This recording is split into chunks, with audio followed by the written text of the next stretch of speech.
Morning.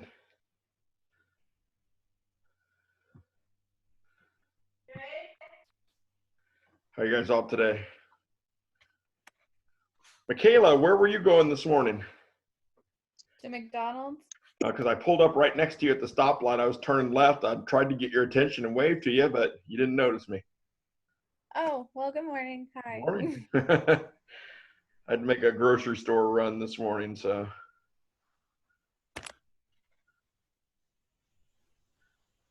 Okay. My computer and my clock and my phone clock don't seem to match up, so apologize if you think I'm running a little bit late. My computer just now says 10:40 and my phone says 10:41. So let me start up here where we finished up yesterday.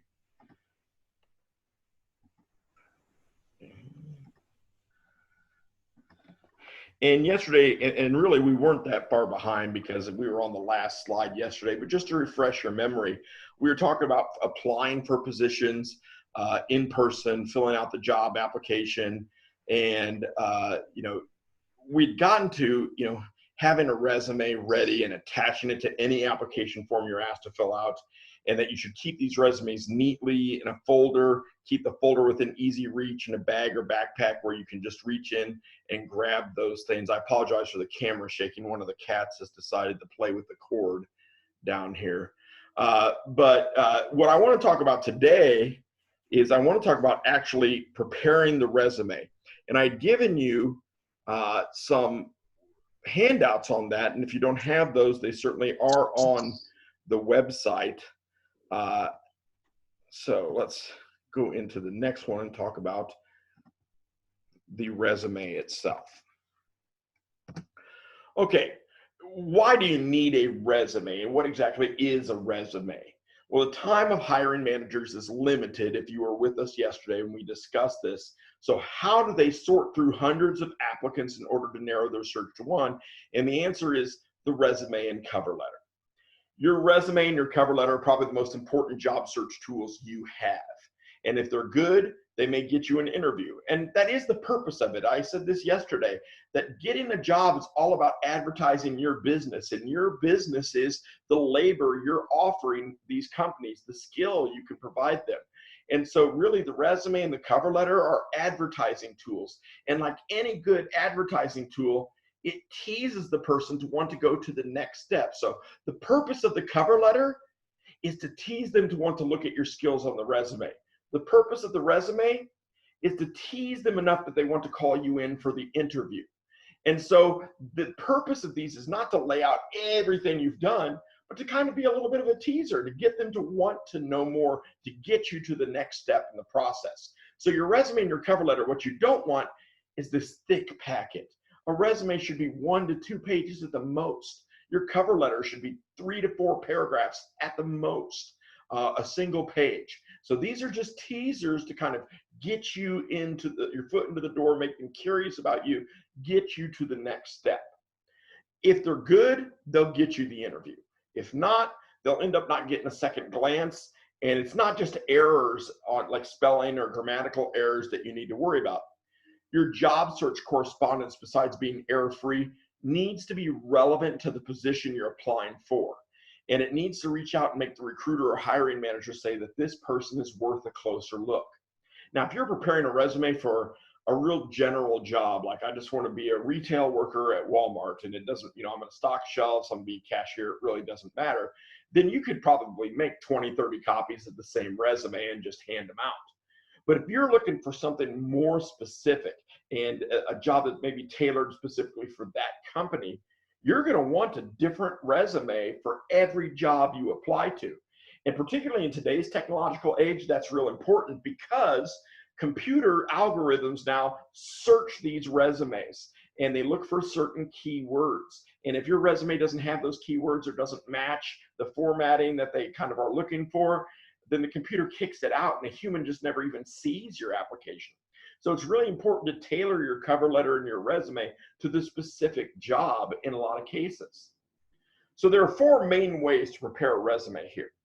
And the first of these is what we call a chronological resume. And a chronological resume starts by listing your work history, and you probably guessed it, chronological order, with the most recent position listed first. Again, we kind of talked about this yesterday with the job application. You don't want to start with your oldest job where you have less experience and knowledge, because they're going to see that first and go, why is this person even applying for this job? They don't even have the knowledge, and throw it away.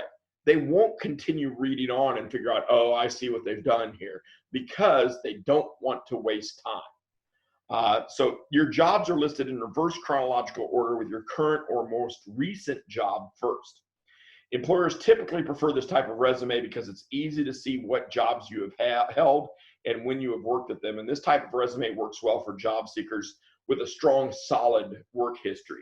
If you're a high school student and you're applying for that summer job and you've never maybe even had a job before, chronological resume probably not your best fit in that regard. The second type is what we call a functional resume. And a functional resume focuses on your skills and experience rather than your employment history. So it's used most often by people who are changing careers or have gaps in their employment history, such as a parent who's decided to stay home and raise the children for a few years, or even, a functional resume will work good if you're a teenager and this is your first job seeking experience. The third type is what we call a combination resume. And a combination resume lists your skills and experience first, and then your employment history is listed next. So that's what we mean by combination. It's a combination of a functional resume and a chronological resume. And with this type of resume, you can highlight the skills that you have that are relevant to the job you're applying for, and also provide the chronological work history that employers prefer. A targeted resume is a resume that is customized so that it specifically highlights the experience and skills you have that are relevant to the job you're applying for. And so this fourth type, the targeted resume, is kind of what I was talking about at the beginning with specific jobs. And I'm a big fan of the targeted resume. It's a lot more work because you can't sit down and just, okay, here's my resume, print 100 copies and mail them out. You actually have to tailor it for each application, your resume to it, to target that specific job.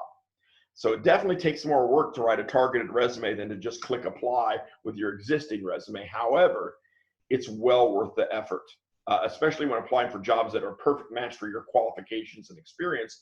It gives you the opportunity to tailor that resume to highlight those qualifications and experience for that job.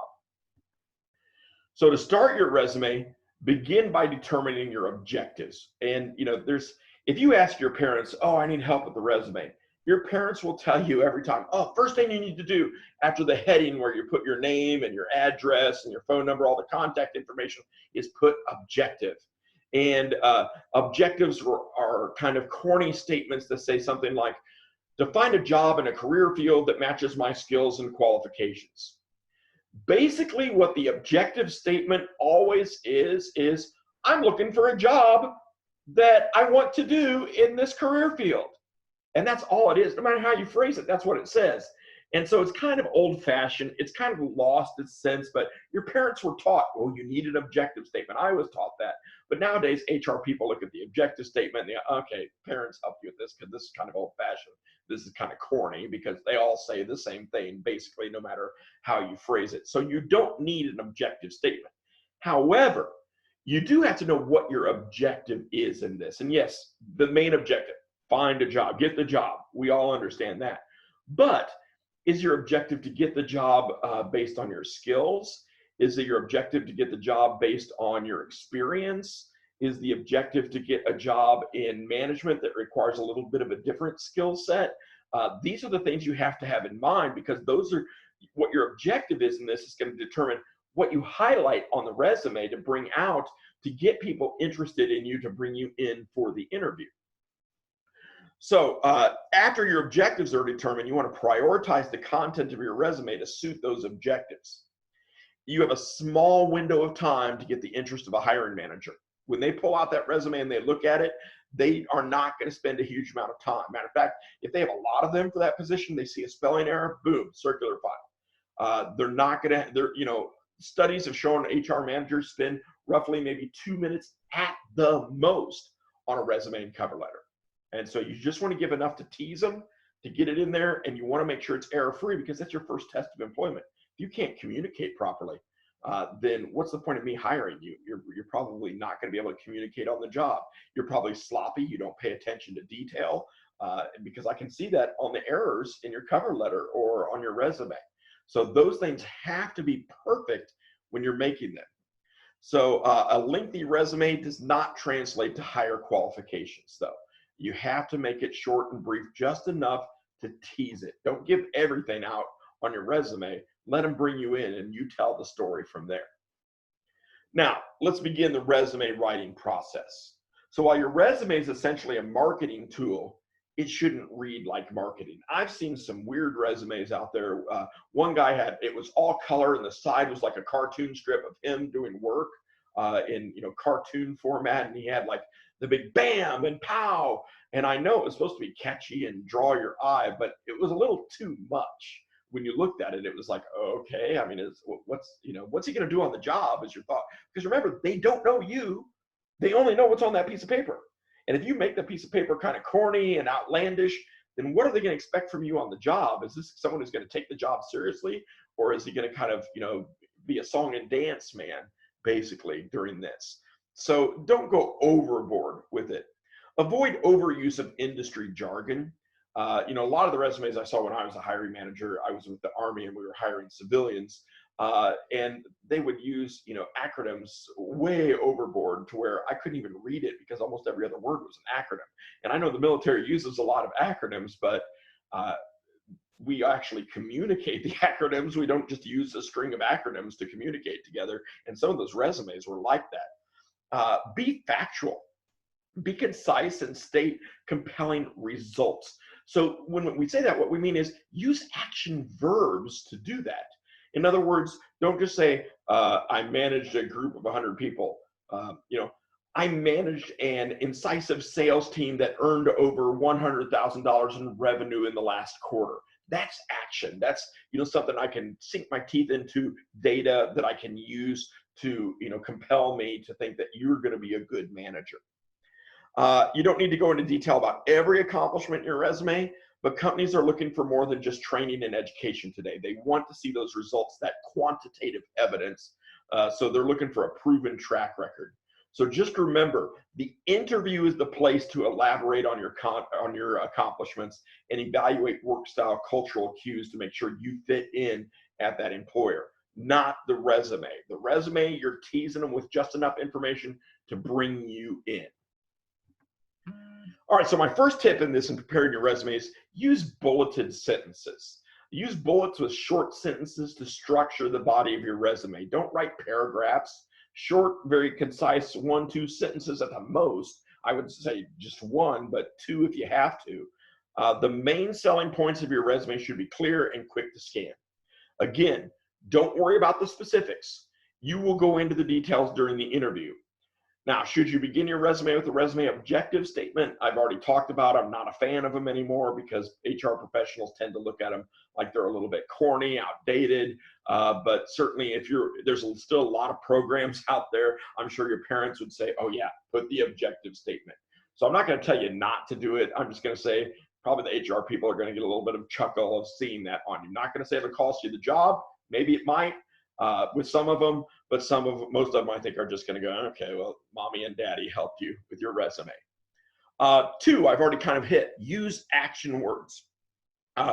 Don't use, I was a manager of 100 people. How about you managed 100 people? That sounds a lot, more effective, like you were actually doing something, whereas I'm a manager, I don't know what that means. You could be sitting in an office, just in a chair playing, bridge on the computer, while other people worked. I don't know, but if you managed, there's that connotation of that action verb that you were actually out there doing something in regards to management. So words like prepared, managed, developed, championed, monitored, and presented are going to cause your resume to stand out.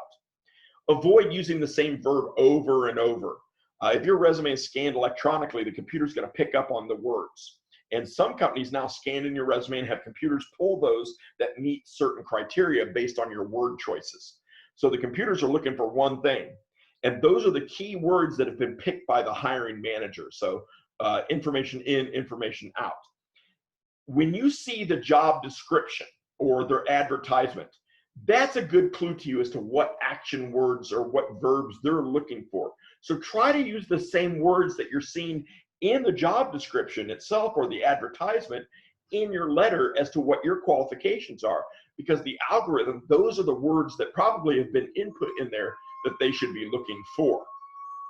So these are action keywords that relate to the position. So not including them or using shortened acronyms could mean your resume is disregarded as a non-match and the computer will throw it out or kick it out before a human ever even sees it. You've lost your opportunity.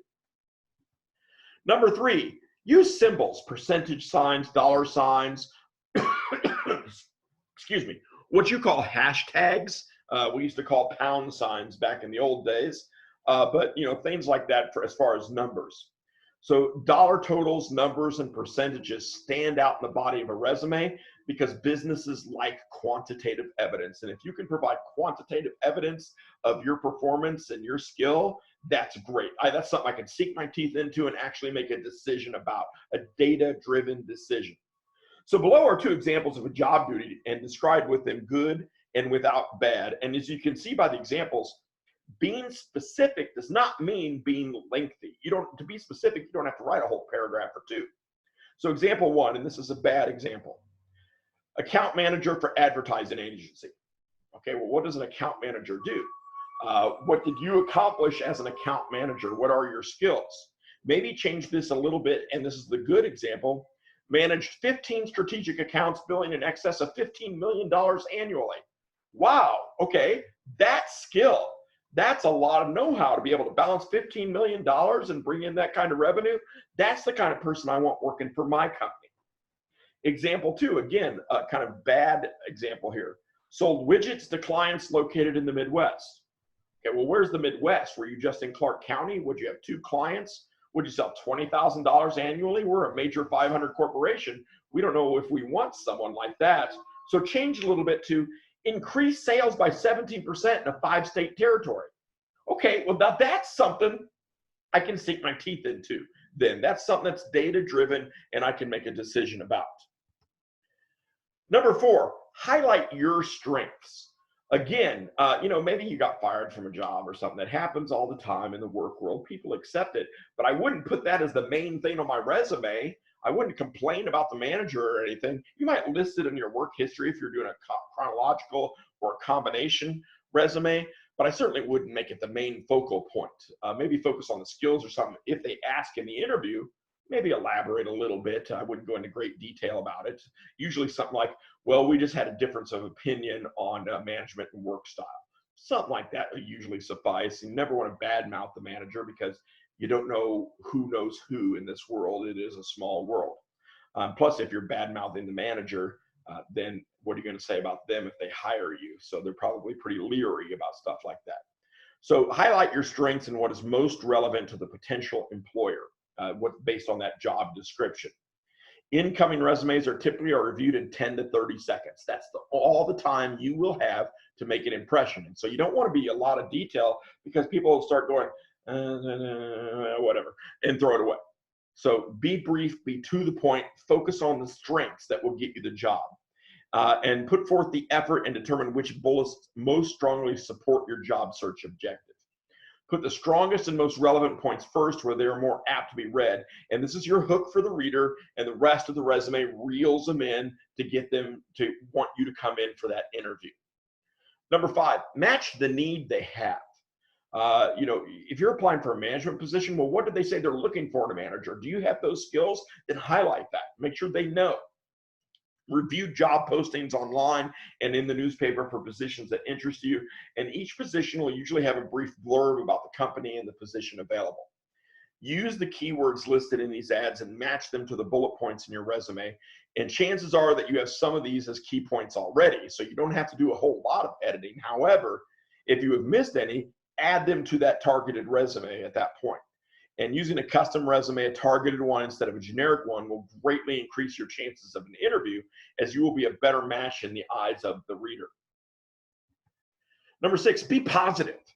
You're selling something. If you were selling me laundry detergent, would you come in and go, Tide's pretty good. It kind of helps keeps clean clothes. My clothes always smell nice.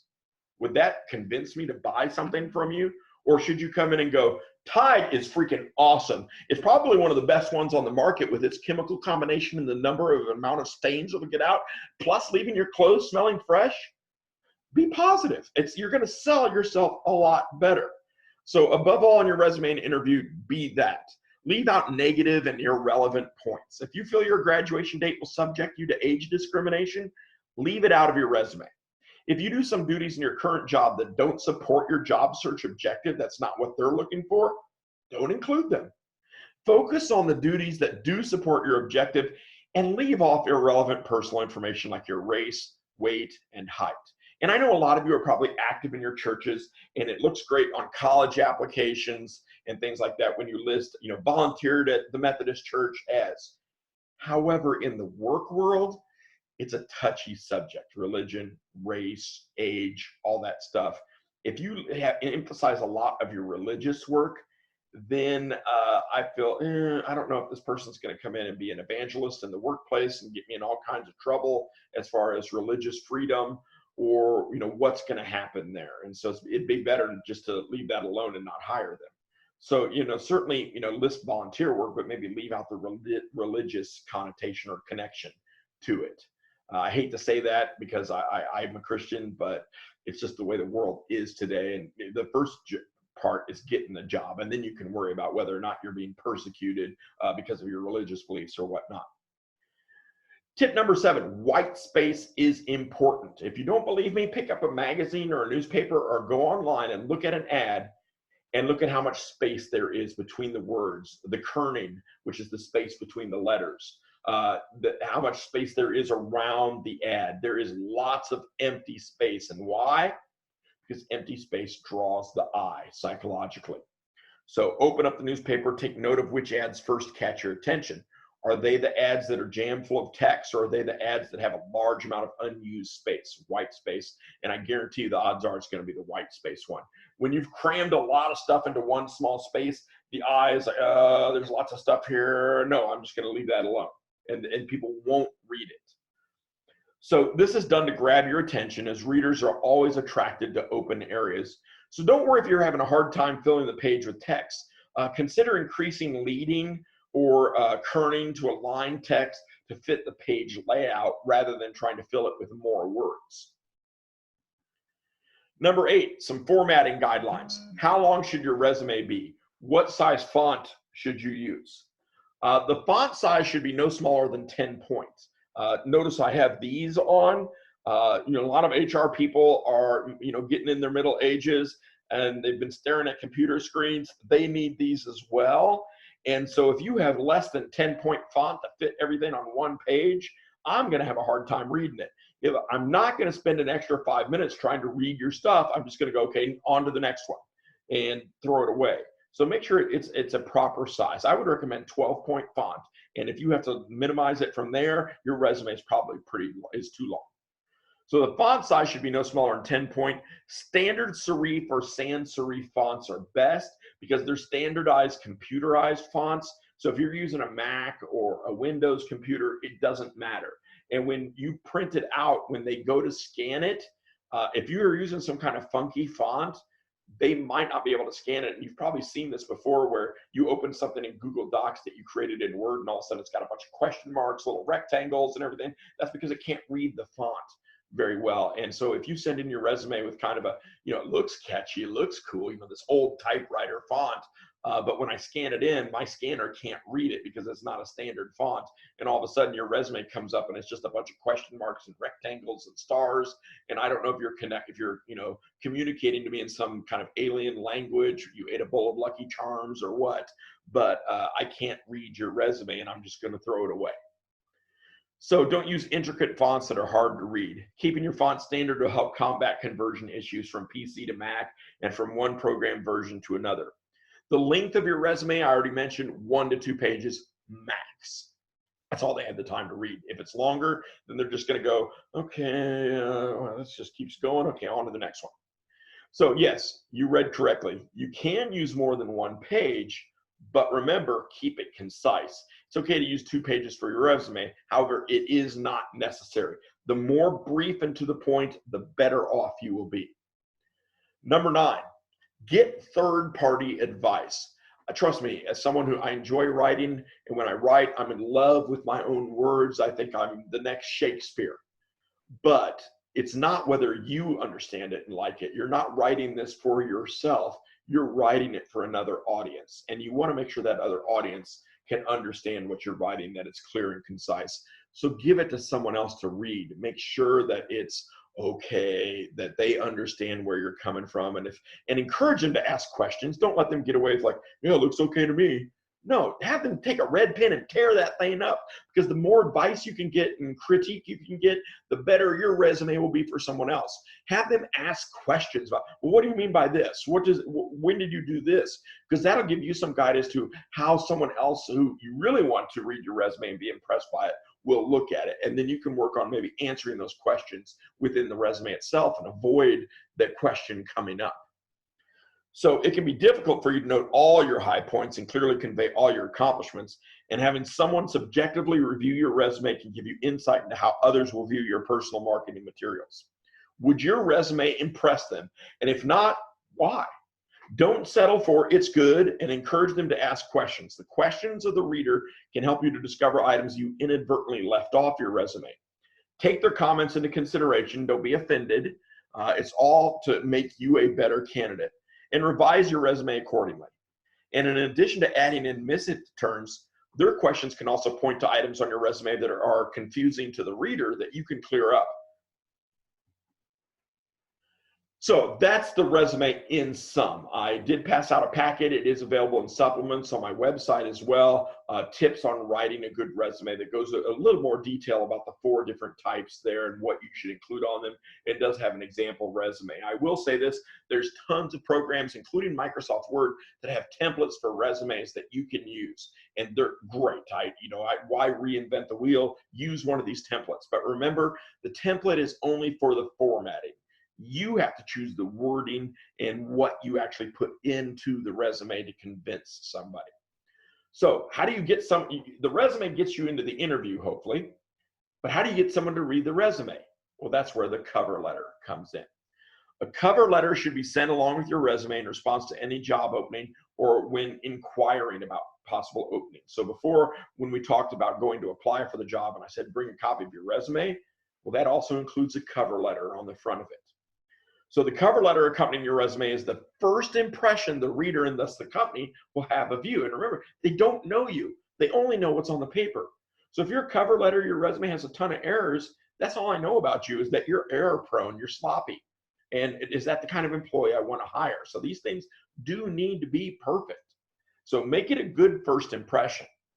So although you may develop a basic cover letter as a guide, cover letters should be personalized and specific to each employer and job opening. It will likely be viewed as an example of your work, and therefore it should be flawless. A cover letter should be limited to 1 page in length, and that's a maximum. You don't want to go more. And it should be constructed in such a way that it attracts attention and it entices the recipient into reading your resume and encourages the recipient to invite you for an interview. So in your cover letter, you're not given a bunch of details like you are in the resume. You might have a sentence about my previous experience in management makes me a strong candidate for this position. Okay, well, now what's your previous experience? Now I'm going to go to the resume and look at that.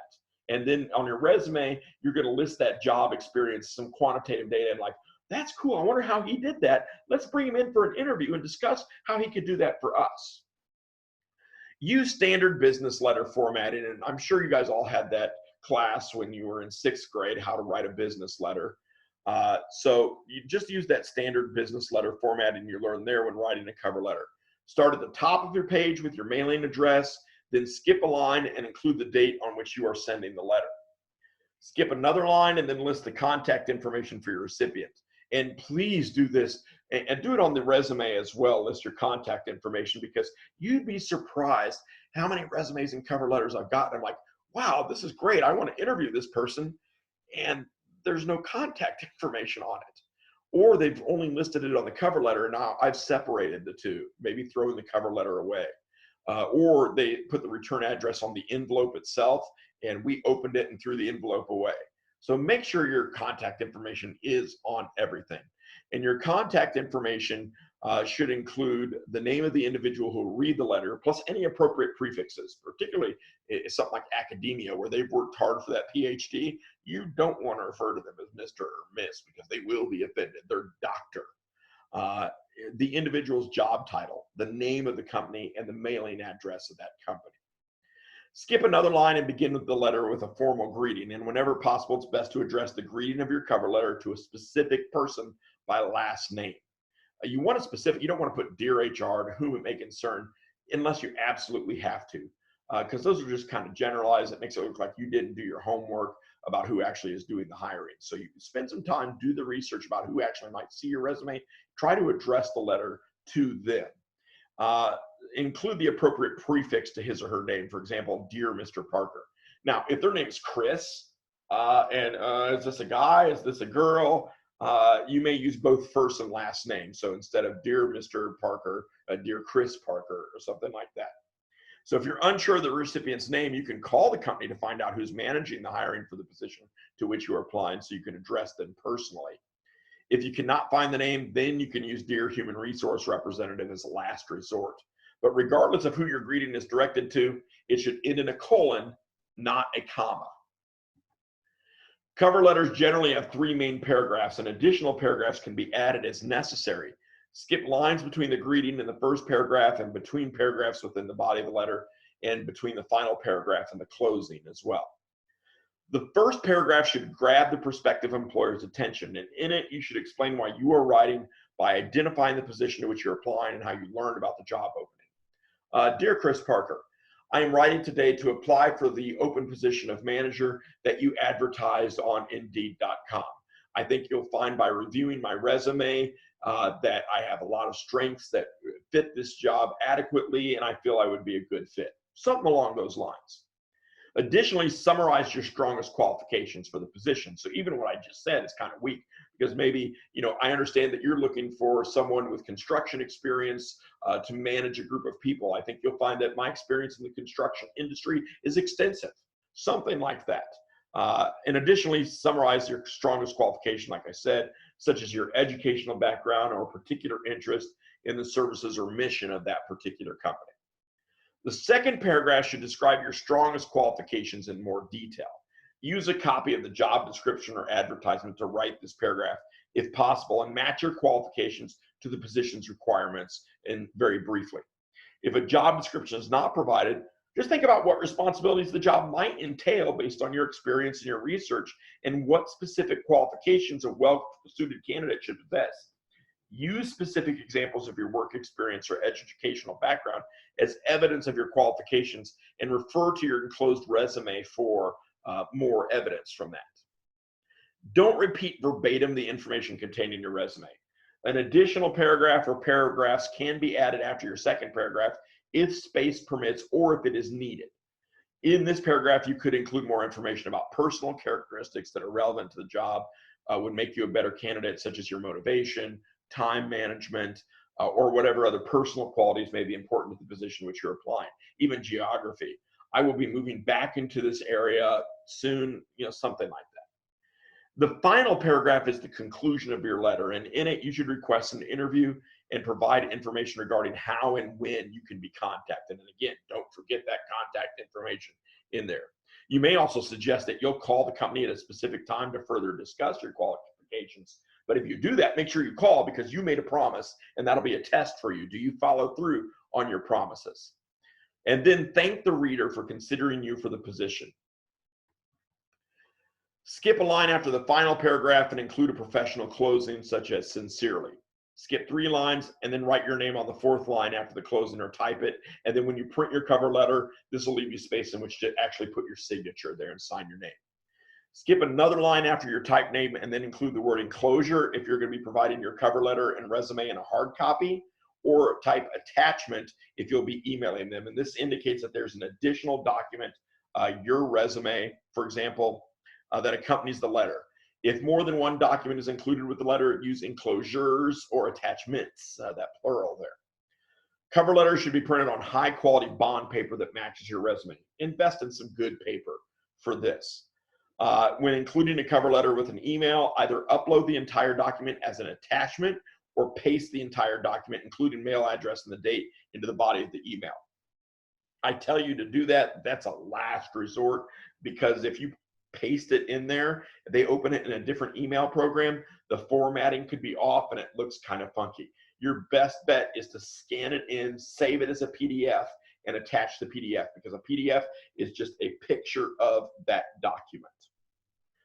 Additionally, don't write in informal or chat speak or text speak if you're emailing them that stuff. So, hey guys, exclamation point, just thought I'd drop you a line, LOL. And that makes you sound like a little kid.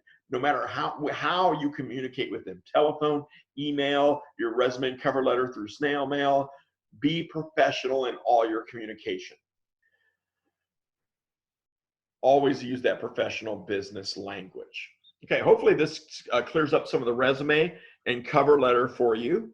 And then what I'm going to do tomorrow is I'll get into the actual interview process. Hopefully these will help you get the interview, and we can start talking about interview dress and interview etiquette. So do you guys have any questions for me today?